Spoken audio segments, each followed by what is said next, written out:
Bonjour à tous. Aujourd'hui, c'est une vidéo assez spéciale puisque je suis actuellement en vacances.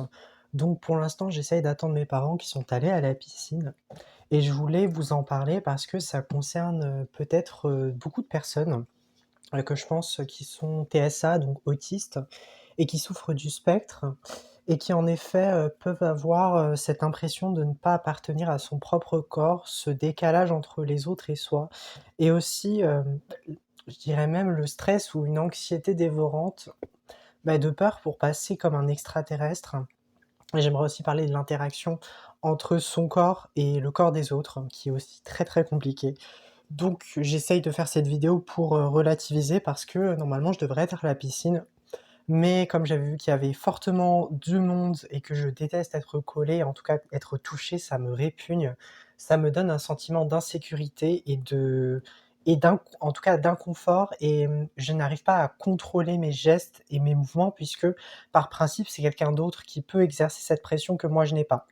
Donc c'est pour ça que ça reste, un sujet, très peu abordé, que je trouve, peut-être, assez tabou, notamment dans la communauté, que ça soit pour les Yin ou pour, des personnes TSA. Donc je précise, un Yin, c'est une énergie qui est dite polarisée au féminin, donc c'est une personne qui va beaucoup plus être dans l'introspection, et elle va beaucoup avoir tendance aussi à, se concentrer sur des signaux invisibles, donc sur le comportement des gens, le stigmate et aussi ce que peuvent penser les gens de la personne. Ce qui fait qu'au bout d'un moment, et surtout si elle n'a pas eu un schéma, on va dire correct, dans le sens où elle est suffisamment ancrée pour avoir de l'estime et de la confiance en soi, ce qui est rarement le cas pour une personne in, je précise, et surtout aussi pour une personne qui a un trouble du spectre autistique, et je trouve que cette double caractéristique amplifie, mais vraiment et fortement, l'impression de ne pas appartenir à son propre corps, et aussi presque un imposteur, être dans une imposture de: «Je dois quand même m'affirmer», mais en même temps, je trouve que c'est assez ridicule de le faire, et en plus, j'ai pas forcément envie de me mélanger aux autres, mais pour autant, j'ai besoin de communication, donc c'est assez paradoxal en tant que personne qui a besoin de recherche extérieure, mais aussi de rester dans sa propre bulle, dans son monde intérieur, pour ne pas avoir l'impression d'être submergé par les émotions des autres. Et c'est pareil pour la piscine. J'avais prévu ces vacances en me disant: «Waouh, ça allait être agréable», mais ce que je redoutais le plus, et ce qui est arrivé finalement, c'est le fait qu'il y a beaucoup de monde, qu'il y a très peu d'espace pour nager. Donc je précise que c'est un bassin commun avec, des toboggans géants, donc j'avais hâte de le faire, et normalement, je devais y aller le matin. Moi qui est une personne qui prévoit beaucoup, les choses, c'était ouvert à 9 heures et ça ferme actuellement à 18 heures, et là il est 16h09 à l'heure où je publie cette vidéo. Et donc j'avais prévu d'y aller à 9 heures. Sauf qu'on a eu un contretemps, où donc mes parents ont décidé d'aller, je sais pas où, au magasin et cetera, faire les courses, ce qui est compréhensible puisque nous on est en camping. Peut-être que je vous montrerai aussi des images, des vidéos de tout ça, histoire, déjà de me rappeler à moi-même mes souvenirs, puisque je suis une personne qui n'est pas du tout ancrée, et ça, je vous le redis, mais c'est extrêmement important parce que ça va influencer vachement votre comportement dans la société. Plus vous êtes ancré, plus vous êtes capable de réagir, plus vous êtes capable aussi de montrer vos émotions, qui vous êtes, sans devoir vous cacher ou avoir l'impression d'être parano, et c'est, je pense, le sentiment le plus désagréable qu'on pourrait avoir. C'est le fait de se sentir, mais persécuté, alors que concrètement, il y a rien qui laisse penser cela, mais je sais pas si c'est un mélange d'intuition, de peur, de trauma qui est mélangé, qui fait qu'on a l'impression de pas pouvoir passer à l'action. Même le simple fait, par exemple, de nager, de me mettre en maillot de bain, mais je vous dis que c'est un effort mais vraiment considérable. Je n'ai pas du tout réussi à le faire, et malheureusement, c'est pas aujourd'hui que je vais y aller, peut-être demain matin à 9 heures. Petite précision, aussi, je rappelle que les bassins, notamment l'après-midi, sont très chauds. Moi qui adore la chaleur, qui adore l'humidité et cetera, je pense qu'il y a le revers de la médaille, c'est-à-dire que le matin, il va faire très froid.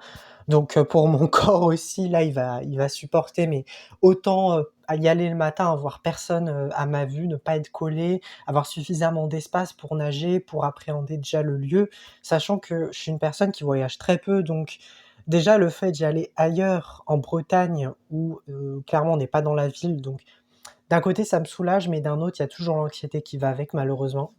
Mais en même temps, ça me permet, d'élargir ma zone de confort et de me dire: «OK, c'est bien, que j'aille en vacances, mais il faudrait quand même que je fasse des efforts», et ça, c'est insupportable parce qu'il y a une partie de moi qui veut y aller, il y en a une autre, en fait, qui est bornée et qui veut juste rester, cloîtrée, dans son petit, bungalow.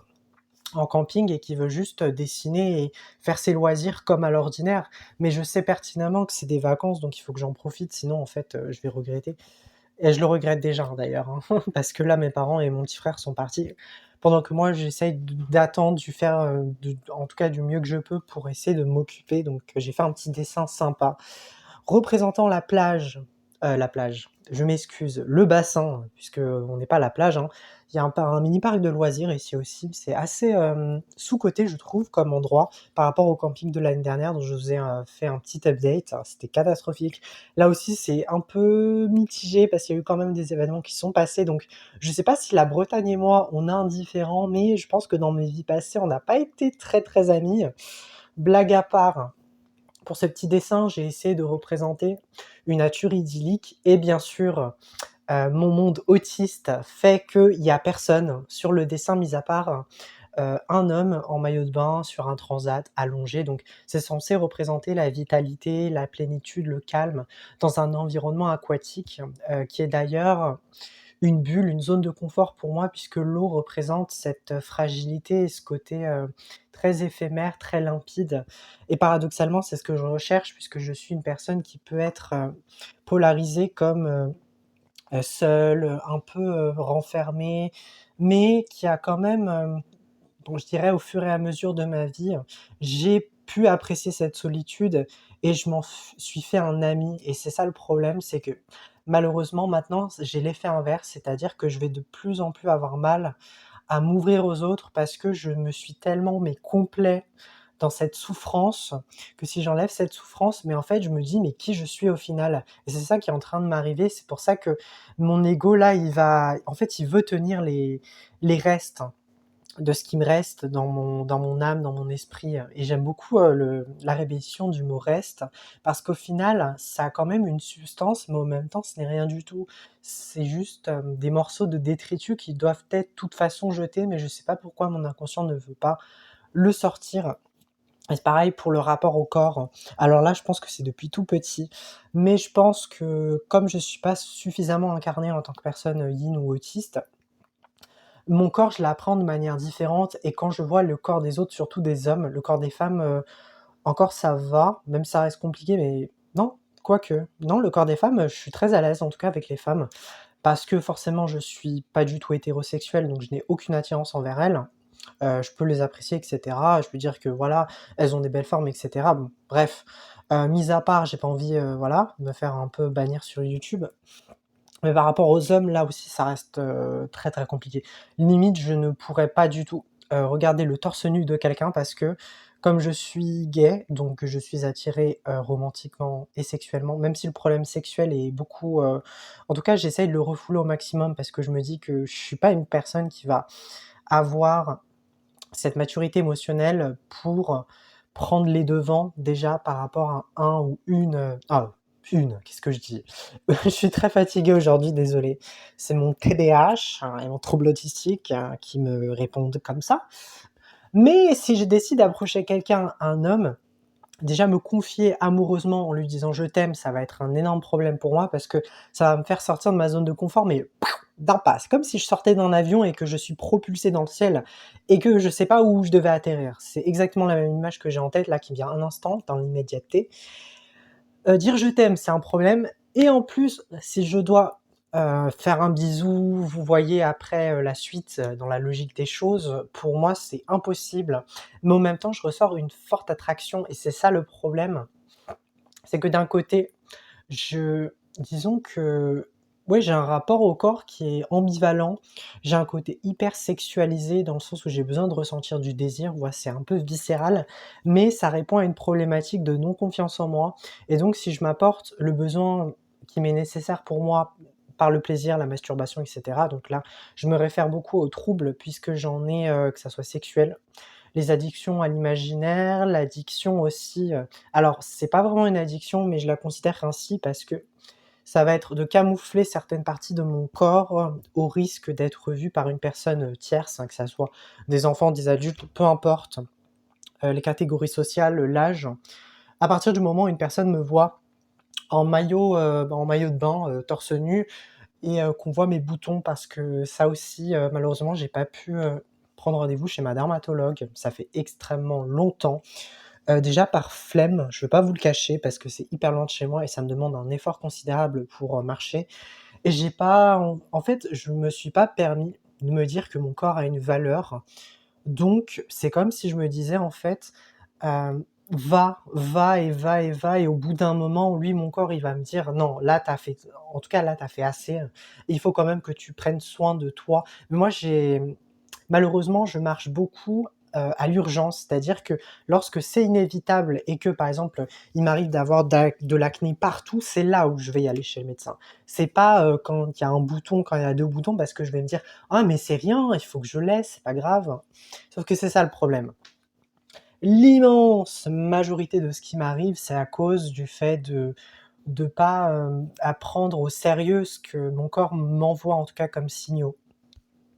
Cette non-gestion de moi à travers, la non-confiance déjà a fait que, au bout d'un moment et surtout cette période, je ne sais pas pourquoi, mais lorsque je vais dans un nouvel endroit, que je prends un départ, quelconque, que ça soit pendant 5 jours par exemple au camping, donc c'est des vacances, au final et j'en suis très heureux, mais pour autant, je recherche et ça me met en colère contre moi-même parce que je me dis: «Mais mec, tu as pas de valeur, tu as suffisamment pas confiance en toi pour rechercher désespérément une âme sœur» entre guillemets ou une personne qui viendra te sauver.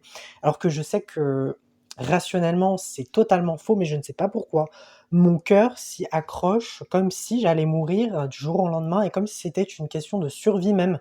Le fait d'expérimenter ce qui était par exemple la sexualité, l'amour, alors qu'il y a une partie de moi qui refoule, mais tout ça, qui se dit: «Mais c'est dégueulasse tout ça en fait, pourquoi faire?» Et là, je suis tiraillé entre ce désir d'amour qui est finalement, propre à chaque humain, enfin je l'espère. Je pense qu'il y a, aussi le fait d'être aromantique ou asexuel, mais ça c'est autre chose. Tu ressens quand même une attirance, une forme d'attirance en tout cas, que ça soit spirituel, ce que vous voulez et l'autre côté où là, ça va être beaucoup plus porté vers le courant spirituel où cette partie de ma personnalité, je dirais, elle n'en a pratiquement rien à faire de l'amour et limite, ça la dégoûte, ça la met en colère. Mais je sais que quand il y a de la colère, quand il y a des émotions négatives, c'est que généralement, c'est là où il y a quelque chose à creuser et que ça va me demander un travail assez considérable pour voir ce que c'est. Parce que pour l'instant, j'ai tellement de parties, qui ne sont pas d'accord avec mon mode de vie et surtout par rapport à mon corps. Parce que, il y a une partie de moi qui a envie de s'amuser et cetera, qui a envie de retrouver son insouciance, mais pour autant, mon trait autistique fait que j'ai besoin de me camoufler, que j'ai aussi, une angoisse qu'on me voit tel que je suis, c'est-à-dire, déshabillé, nu. Enfin, moi, je me considère vraiment comme une personne nue quand j'ai mon maillot de bain et même métaphoriquement, ça veut dire aussi dévoiler ses imperfections, dévoiler sa vulnérabilité, donc les imperfections par les boutons, le fait que je sois maigre, enfin mince, que j'ai peut-être aussi une dysmorphobie, mais aussi la vulnérabilité, parce que le corps de quelqu'un va te renvoyer des signaux, ça je l'avais jamais compris, enfin là je viens, de le conscientiser, en ce moment même, donc vive les joies du TDAH aussi. C'est-à-dire que là, en un instant, j'ai su que le corps de quelqu'un voulait dire, en tout cas une partie de son âme, ce qu'il devait, envoyer comme signaux et mon corps à moi, le mot que je peux poser là-dessus, c'est la fuite. Ne me regardez pas et surtout je ne veux plus exister dans ce bas monde. Je précise, un bas monde, ça ne veut pas dire que la terre est merdique et que, tout le monde est méchant, hein, ça je le sais très bien, mais mon mode survie ne veut pas, se dire que quelqu'un peut-être a potentiellement une chance d'être, mon compagnon, peu importe, un ami et cetera. Enfin, moi personnellement, je sais qu'au contact des hommes, comme j'ai une phobie d'eux, voire une méfiance et le fait que malheureusement et inconsciemment, je pense que j'ai emmagasiné le fait que tous les hommes étaient opportunistes, carriéristes, qui étaient hyper dans la matérialité, surtout pour les hommes gays. Ce que je remarque, c'est que on va pas se le cacher, les hommes minces, efféminés et cetera, on préfère les mettre, sous sellette et en tout cas, on côtoie beaucoup d'hommes masculins avec des muscles et cetera et ça aussi, c'est un problème de la société qui pousse, au masculinisme, mais extrême parce que, les hommes gays certes, ils sont avec d'autres hommes, mais au moins dans l'esprit des gens, comme ils sont musclés, ça va, ça reste passable, vous voyez? Et c'est ce genre de raisonnement qui moi me révulse et c'est pour ça que j'ai énormément du mal ne serait-ce qu'à faire le premier pas. Et ça a été pareil pour le taxi, hein, quand on est venu, mais c'est exactement la même chose. Le fait que je sois autiste et que je déteste, les conversations, small talk, du genre, «Ouais, vous allez bien? Vous allez où? Pendant combien de semaines? Qu'est-ce que vous avez fait?» et cetera. Mais moi, je venais à peine d'entrer dans le taxi que j'étais hyper fatigué et la seconde d'après, il commence à faire la discute. Mais comme vous savez, je suis aussi, hyper empathique et donc je capte énormément les émotions des autres et le corps, du chauffeur, lui, a été beaucoup plus enclin, dans le partage et je sais que comme il vient de la Bretagne, les gens généralement sont suffisamment à l'aise pour parler puisqu'ils ont pas ce problème d'anxiété, qui est finalement aussi, une construction, purement urbaine. Je vais pas dire que tous les gens qui sont dans la campagne ne sont jamais anxieux, c'est faux, mais on va pas se mentir, la majorité des gens qui sont dans une nature, qui sont au contact des animaux et cetera, ils ont beaucoup plus d'hormones du bonheur, de l'endorphine et cetera. Ils sont moins en pression et ça se remarque. Mais il y a une partie de moi, ouais, qui est quand même, vraiment à cheval sur, l'insécurité, sur l'hypervigilance et lorsque ce chauffeur-là a décidé de taper la discussion avec mon père, ma mère, alors moi j'ai juste répondu: «Oui, oui, oui». Comme je ne savais pas quoi dire et que j'étais hyper fatigué, non, c'est pas la peine. Clairement, en tout cas, mon rêve idéal, ça serait qu'il y ait un chauffeur de taxi qui me ramène, qui juste me dit où je vais, c'est tout, je règle. Bonjour, au revoir, il y a même pas de question de non-respect. Pour moi, c'est une question aussi de se mettre à la place de l'autre. Il y a des gens, qui ne veulent pas parler et il y a pas d'arrière-pensée. Je pense que mon problème à moi, c'est que comme aussi j'ai pas eu suffisamment de vacances où j'étais en maillot de bain et que même mon rapport à la nage est très compliqué puisque en piscine, j'ai énormément peur de la noyade, donc de me noyer et malheureusement, aucun prof ne m'a aidé et de toute façon avec mon corps, en fait, j'ai l'impression que je suis hyper limité dans mes mouvements et que j'arrive pas à me coordonner à 100. En fait, je suis hyper focus sur une partie de mon corps, par exemple sur mes jambes ou sur mes pieds pour essayer de nager et je suis tellement, mais tellement dans le je sais pas si je pourrais l'appeler l'hyperfocalisation ou le désancrage. Pour moi, ça reste assez évasif, puisque comme je suis autiste, je n'arrive pas à formuler des concepts qui sont purement émotionnels, donc j'arriverai pas à mettre la main dessus malheureusement. Alors généralement, et ce qui me dérange aussi, c'est que la majorité des gens, en tout cas qui sont alistes, donc non autistes ou qui n'ont pas de troubles à côté, ils vont nager, ils vont pas avoir ces pensées-là qui vont les distraire par rapport à leur corps et qui vont les éloigner de leurs mouvements qui sont dits mécaniques ou automatiques puisqu'ils les ont intégrés. Et ce qui me surprend le plus, c'est que ma mère, elle m'avait raconté que généralement les bébés, ils ont des dons innés pour la nage, parce que, comme ils étaient à l'intérieur de leur mère, par rapport au liquide, amniotique, ils ont cet instinct, maternel, cet instinct aussi de nage, d'être dans l'eau, immergé pleinement et cetera. Sauf que moi, je l'ai perdu en cours de route et ce qui m'a donné une phobie déjà de la noyade, donc je n'y vais jamais dans des piscines avec, des grandes surfaces où je peux voir, le fond, qui est très, très, très, très loin et qui me donne la chair de poule, des frissons quoi. Ou, si c'est froid, si c'est glacial et le troisième paramètre à prendre en compte pour moi, c'est les gens.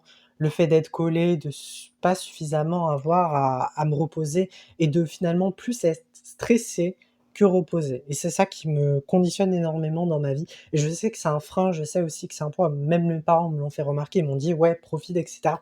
OK, je vais peut-être faire semblant d'être bien, mais au final, intuitivement et même au niveau de mes émotions, je le saurais. Peut-être que je n'arriverai pas suffisamment à décoder avec précision, les ressentis que je pourrais avoir parce que mon corps et moi, disons que c'est assez compliqué. J'ai pas envie de recevoir toutes les masses d'informations que mon corps me renvoie, sinon ça serait trop, je pense. C'est pour ça que je suis beaucoup dissocié et que, j'aime pas mon corps parce que je le considère comme un fardeau malheureusement. Je me dis que: «À quoi bon?» parce que je sais pas, dans mon mode de fonctionnement, je suis plutôt cérébral, j'utilise pas souvent mon corps, je suis pas quelqu'un qui va faire du sport, qui va construire des outils et cetera, enfin qui va, avoir ce côté beaucoup plus manuel pour certaines personnes. Moi, j'ai beaucoup plus ce cerveau intuitif, créatif, expansé, libre. Je dis pas que c'est une qualité ou un inconvénient, forcément, il y a des avantages et il y a quelques difficultés aussi qui sont beaucoup plus, à travailler. Ça, je le conçois également. En fait, c'est ça mon problème, c'est que je suis pas du tout dans l'instant présent. Je suis beaucoup plus focalisé sur ce que je vais ressentir, ce que les autres vont ressentir, sur mes pensées, sur celles des autres, sur mes parents, sur tout ce qui m'entoure, peu importe que ça soit un objet, une personne, une présence, un lieu et cetera, plutôt que moi et c'est pour ça que je ne peux pas profiter, en tout cas je suis dans l'impossibilité, de nager, avec ce corps-là que j'ai là, qui me traîne un gros boulet quoi. Malheureusement, je sais que je le dis, ça peut paraître un peu méchant, froid envers moi-même, mais en tout cas, c'est le constat que je peux faire et ça, je pense que personne ne pourra me l'enlever et il y a aussi ce fort sentiment, mais de paraître, je sais pas, de n'être rien, comme un grain de poussière et j'ai l'impression, mais je vous jure, hein, c'est comme si j'étais piégée dans une vie qui continue, continue, même après ma mort. C'est pareil pour mon corps. Je sais en tout cas, d'après ce que j'ai vu, quand j'ai fait des hypnoses, méditatives, et quantiques dans mes vies antérieures, j'ai su que le rapport au corps, mais il a été tellement là, il a été tellement ancré que finalement, j'ai l'impression que c'est une prison qui est devenue tellement colossale. Je pense que c'est le travail, mais de toute une vie d'essayer de le maintenir, voire de plusieurs vies, parce que ça a commencé, mais il y a extrêmement longtemps. Je sais que dans une vie, j'étais quelqu'un d'obèse, qui souffrait énormément de son corps, qui avait juste envie de mourir, hein, littéralement. Dans une autre vie, j'ai été anorexique, j'ai souffert aussi de troubles alimentaires, compulsifs et cetera. Je suis aussi passé par, une phase où j'ai été les 2. Que ça soit de l'anorexie boulimie, voilà, c'est ça le terme que je recherchais et d'autres vies où là, au contraire, j'étais tellement dans mon corps que je me sentais puissant, mais il y avait pas ce côté cérébral et spirituel aussi. C'est-à-dire que dans ces vies, généralement, je n'ai pas eu conscience, de l'au-delà, de l'invisible, en fait, de toutes les lois qui régissaient la Terre, cette planète dans laquelle j'étais incarné. Mais je sais que peut-être que c'est un vœu de mon âme qui a fait que je dois me souvenir de ces vies passées, de ces mémoires, de ces univers, pour peut-être me donner la possibilité d'avancer avec mon corps un peu plus sereinement, parce que j'ai conscience qu'il y a un ailleurs. D'ailleurs, je vous le dis en toute honnêteté, je n'ai absolument pas peur de la mort. J'ai beaucoup plus peur de la vie, en revanche, j'ai beaucoup plus peur de ce monde, en fait, que je ne connais absolument pas, plutôt que l'éternel. Et même en rêve, je pense que ça se traduit également bien. Par rapport à mon corps, déjà, je ne l'ai absolument pas, donc c'est beaucoup plus facile pour moi de voyager à travers les dimensions, etc. J'ai même pu demander pardon à une amie que j'avais bloquée dans mes rêves. Mais je pense que d'un point de vue énergétique, ça s'est libéré puisque je ne ressens plus trop sa présence et en même temps, j'ai l'impression qu'il y a une respiration, qu'il y a quelque chose qui s'est libéré donc j'espère que dans la vraie vie, cette personne ne m'en voudra pas et va mieux et puisse continuer, son chemin de vie tranquille, séparément. Mais bien sûr, je garderai un bon souvenir d'elle et même, je pense, particulièrement à Bruna puisque même son rapport au corps, je pense, est similaire au mien, même s'il est moins compliqué, parce qu'elle a un corps de femme, mais comme elle est très masculine, elle se sent pas trop ou en tout cas, elle n'arrive pas à avoir des modèles de référencement. Et moi, en tant qu'homme, c'est exactement l'inverse. Je n'arrive pas à avoir des modes en tout cas de référencement de personnes qui sont efféminées, qui n'ont pas du tout de muscles et qui sont hyper à l'aise.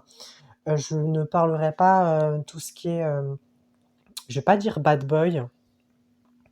Je fais pas appel aussi aux ladyboys, ceux qui sont hyper, féminins avec, vous voyez, des trucs en cuir, en latex. Je parle pas des hyper féminins, je parle juste être féminin, mais sans avoir de feu d'artifice et c'est ce que moi je recherche. C'est ce milieu entre, quelqu'un de très grand, musclé et cetera, bon, certes un peu stéréotypé, mais que moi je préfère, comme, idéal d'homme et je sais que je m'en veux énormément parce que ça ne reflète absolument pas mes vraies croyances, mais je sais pas pourquoi je suis attiré par ce genre de mecs, généralement qui sont hétéros, qui sont pas du tout gays. Alors les personnes gays, je pense que en tout cas, je vais les voir plus facilement par rapport à leur tempérament, c'est ça qui va différer. Généralement, c'est le caractère qui est beaucoup plus fort que je peux voir, qui sont peut-être plus expressifs, plus enclins à montrer en tout cas leurs émotions, mais je sais qu'au même temps, ça va me repousser parce que je suis quelqu'un qui n'arrive pas à montrer ses émotions ou qui, s'il les montre, va dégénérer parce que je n'aurai pas cette appétence pour, gérer, pour stabiliser tout ce qui vient. C'est comme s'il y avait une émotion, elle avait besoin de sortir, mais en même temps, elle est toujours là. Alors que pour une personne normale qui n'est pas du tout autiste, par exemple, l'émotion, elle passerait et après, hop, c'est réglé, même si elle pourrait y repenser. Mais moi, comme je suis quelqu'un d'assez dans la réflexion, et cetera, je vais être trop dans la suranalyse de mon émotion. Je vais me dire pourquoi j'ai ressenti ça, et cetera. Alors que je sais intuitivement qu'une émotion, c'est une énergie qui n'est pas en nous et qui peut être consumée, dans l'univers, ce que l'on veut, pour que cela ne prenne pas un pan entier sur notre vie, même en l'espace d'une journée. Donc c'est absolument ce que je tenais à dire. Et malheureusement, pour les hommes, je pense que ça sera pas tout de suite que j'entamerai de relations amoureuses. Déjà même les relations amicales, hein, c'est extrêmement compliqué. Ne serait-ce que de parler à quelqu'un. Je pense que je souffre de phobie sociale, peut-être de phobie scolaire, mais le scolaire, je pense que j'arrive quand même à m'insérer. Ça me demande un effort pour m'adapter, mais bon. J'ai l'impression que j'ai papoté, je suis parti un peu dans tous les sens, ce n'est pas grave. Peut-être que j'ajouterai, des choses autour du corps parce que, c'est une thématique, et qui fait partie, mais de ma vie entière, mais pourtant j'ai fait trop peu d'analyses sur ça et ça me rend vachement fou parce que, parce que c'est ce qui me conditionne, depuis toujours en fait, depuis petit.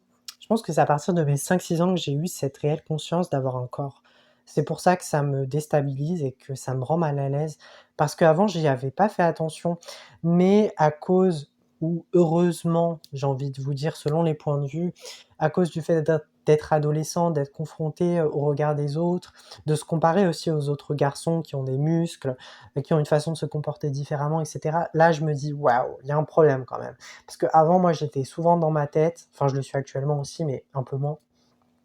Après, je sais pas, il faudrait que je compare par rapport aux photos d'avant. Ça se voit directement. Quand je suis dissocié, généralement, j'ai le regard un peu dans la lune, où j'ai pas du tout un regard, qui reflète véritablement mon âme. Donc quand on me regarde et quand je suis, mais dans un autre monde, je ne suis pas habité par mon corps, c'est simple. Je suis un autre, en tout cas, il y a une autre, entre guillemets, «entité», j'aime pas ce terme parce que ça fait un peu négatif, péjoratif, mais je dirais une partie de moi beaucoup plus robotique, en fait, qui a été créée pour la survie, pour assurer mon système, en fait, de sécurité et qui fait que peut-être que je vais avoir, une façon de répondre très sec, très froide. Qu'est-ce que je dis? Et ce que je constate, c'est que l'interlocuteur ou l'interlocutrice qui peut être à côté de moi va me dire: «Waouh, c'est quoi cet être humain? Il a l'air très, très bizarre».